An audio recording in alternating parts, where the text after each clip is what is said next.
La décennie à venir devait être radieuse pour l'industrie de l'événementiel. Le nombre d'événements augmentait chaque jour sur les sites de billetterie, avec 7,5 millions de festivaliers en 2019 uniquement sur les 100 plus gros festivals. Un record dépassant toutes les estimations, avec une croissance de la fréquentation de plus de 5%. Et ce phénomène ne concernait pas seulement les festivals éprouvés, mais toutes sortes d'événements. Des petites installations artistiques en plein air, jusqu'aux festivals de yoga avec des chèvres, en passant par des fêtes éco-responsables à taille humaine, et bien au-delà. L'industrie culturelle était le 3e employeur européen et la culture produisait plus de richesses que l'industrie automobile ou le luxe. Si vous pouviez le rêver, vous pouviez le créer. Mais l'organisation de tels événements ne date pas d'hier. Si on cherche un peu, on voit qu'elle est totalement liée à notre organisation en société. Mais d'ailleurs, en vrai, ça vient d'où le concept de festival? Et c'était quand la toute première édition? C'est ce à quoi je vais tenter de répondre dans ce nouvel épisode dans Festivaliste.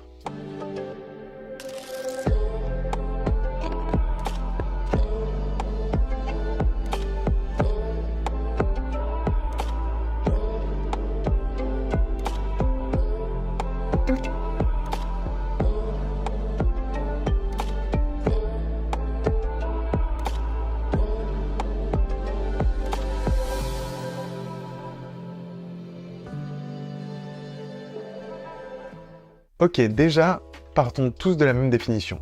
Un festival est une manifestation à caractère festif, organisée à époque fixe et récurrente annuellement, autour d'activités liées au spectacle, aux arts, aux loisirs, et d'une durée d'un ou plusieurs jours. Pour faire simple, on va aussi intégrer les biennales qui se déroulent tous les 2 ans, et les triennales qui se déroulent, quelle surprise, tous les 3 ans. En Occident, on trouve dès la Grèce antique des gravures représentant des concerts, se déroulant dans le cadre de grands événements sportifs. Cependant, les premiers récits un peu consistants que l'on retrouve autour du sujet d'un festival remontent à l'Antiquité romaine et sont les œuvres de Macrobe, écrivain, philosophe et visiblement festivalier vers 400 ans après Jésus-Christ. Premier équivalent d'un vlogueur YouTube, il y décrit les Saturnales, des fêtes qui se déroulent la 3e semaine de décembre et où tout le monde célèbre le dieu Saturne lors de grandes réjouissances populaires. Durant cette période, les barrières sociales disparaissent, l'autorité des maîtres sur les esclaves est suspendue, les tribunaux et les écoles sont à l'arrêt, les exécutions interdites et le travail est en stand-by. Une sorte de carnaval sans déguisement ni parade. On organise des repas, on échange des cadeaux, on offre des figurines aux enfants et on dispose des plantes vertes dans la maison, notamment du houx, du gui et du lierre.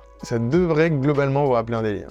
À partir de 1750 et les Lumières, des gens se posent des questions, comme Jean-Jacques Rousseau, qui propose de dire « Il y a une fête véritable ». D'une grande diversité et où la spontanéité peut prendre une place d'un côté, et il y a la pseudo-fête où tout est codifié de l'autre, suggérant que la première forme se produit surtout à la campagne et qu'elle est désignée communément de fête, tandis que la seconde se produit surtout à la ville et que l'on nomme plus souvent spectacle. C'est à partir de là que, au-delà des formes, la fête se comprend à partir de 2 grosses tendances, l'une qui va vers la spontanéité et l'autre qui va vers la codification.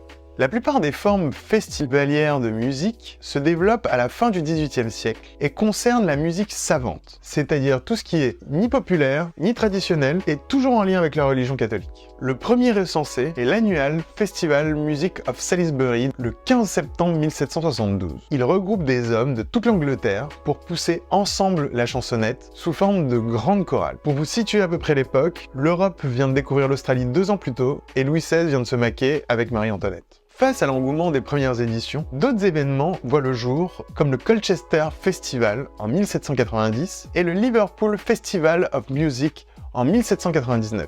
En France, c'est en 1820, dans le Nord, que le terme de festival apparaît pour la première fois. Faisant souvent appel à des effectifs considérables dans sa musique, c'est le compositeur et chef d'orchestre français Henri Berlioz qui organise pour la première fois d'importants concerts en public en y ajoutant une notion festive, populaire et rassembleuse. À partir de 1830, il organise une série de manifestations musicales autour d'un même lieu et d'une même histoire et nomme l'événement Festival. Dans ses mémoires, il raconte ces journées festivalesques qui se terminent souvent en apéro et en resto, déjà à l'époque. Lors des journées de valorisation de l'industrie en 1844, Berlioz arrive même à réunir plus de 30 000 personnes ainsi que 1000 musiciens. S'organise alors le mouvement orphéonique, un orphéon désignant une chorale d'hommes. Plus tard, les chœurs seront composés par tous les enfants, garçons et filles. D'abord formés au chant choral dans les écoles primaires de Paris, elles s'étendent ensuite dans tout le pays. C'est donc avec le temps que le festival devient une fête musicale populaire à vocation charitable et politique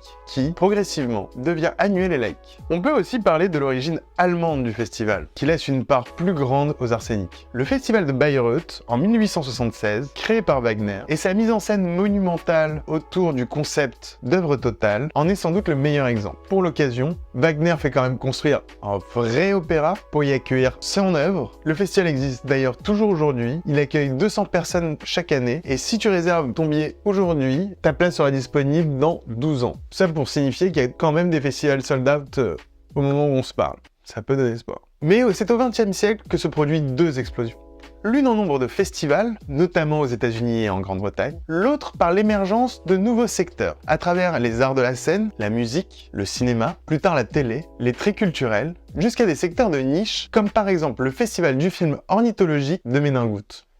Les festivals, sur le modèle contemporain, tel qu'on le connaît aujourd'hui, apparaissent vraiment durant la période d'entre-deux-guerres, avec notamment le festival d'opéra, de théâtre et de musique de Salzbourg en 1920, le festival des arènes de Vérone en 1913, créé pour fêter le centenaire de la mort de Verdi, puis la Mostra de Venise, festival international du film qui prend sa forme actuelle de salon à partir de 1932. On voit ensuite apparaître en 1946 plusieurs festivals internationaux du film. Le festival de Cannes, le festival de Karlovy Vary en République tchèque et le festival de Locarno en Suisse. Tous ont d'ailleurs été créés avec les enjeux de la guerre froide en toile de fond. N'hésitez pas à me dire en commentaire pour vous quelle est la fonction principale ou du moins à quoi ça sert réellement un festival. J'ai bien envie de faire le prochain épisode sur les fonctions réelles des festivals et si les êtres humains ont créé ça, c'est bien qu'il y a une raison. N'hésitez pas. Puis vient en 1947 le Festival international d'Édimbourg en Écosse où se succèdent pièces de théâtre, spectacles vivants, spectacles musicaux, opéras, chorégraphies et expositions. Et ça, c'est uniquement en Europe. Créé en 1906 et considéré comme l'un des festivals arabes, africains et mondiaux les plus importants, le Festival international de Carthage en Tunisie